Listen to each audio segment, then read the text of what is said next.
அனைத்து இந்திய அண்ணா திராவிட முன்னேற்ற கழகம் என்ற கட்சியில் எஸ்பி வேலுமணி எந்த அளவுக்கு ஆளுமையானவர் என்பது எல்லோருக்கும் தெரியும்.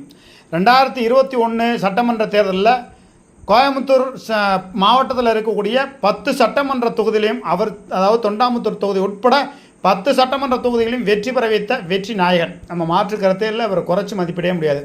ஆனால் இவரை ஓரங்கட்டுகிற வகையில் இவர் சார்ந்த ஒருவரை, இவர் சொல்லுகிற ஒருவரை எம்பி தேர்தலில் நிறுத்தாமல் சிங்க ராமச்சந்திரனை நிறுத்தி எஸ்பி வேலுமணியை ஓரங்கட்ட நினைத்து விட்டார். அதே போல் தான் விக்கிரவாண்டி தேர்தலில் சிவி சண்முகம் சொல்லக்கூடிய ஒருத்தரை நிப்பாட்டுறதா, நம்ம நிப்பாட்ட வேண்டாம், பாமக ஜெயிக்குதோ திமுக ஜெயிக்குதோ அப்பாற்பட்ட விஷயம், ஆனால் சிவி சண்முகத்தை நம்ம அரசியலேருந்து ஓரங்கட்டணும் அப்படிங்கிற லெவலுக்கு எடப்பாடி பழனிசாமி போயிட்டார். எஸ்பி வேலுமணியை ஓரங்கட்ட நினச்சிட்டார், கொஞ்சம் கொஞ்சமாக ஓரங்கட்டிக்கிட்டு இருக்கார். ஏற்கனவே செங்கோட்டையனை ஓரங்கட்ட நினச்சிட்டார், கொஞ்சம் கொஞ்சமாக ஓரங்கட்டிட்டார். இப்போ சிவி சண்முகத்தை ஓரங்கட்டணும்னு நினச்சார், இப்போ கொஞ்சம் கொஞ்சமாக ஓரங்கட்டிட்டார். அடுத்து சி விஜயபாஸ்கரை ஓரங்கட்டணும்னு நினைப்பார், கொஞ்சம் கொஞ்சமாக கருப்பையா அப்படிங்கிற உள்ளே வச்சு பண்ணியிருக்கார். ஆக இபிஎஸ் சந்தர்ப்ப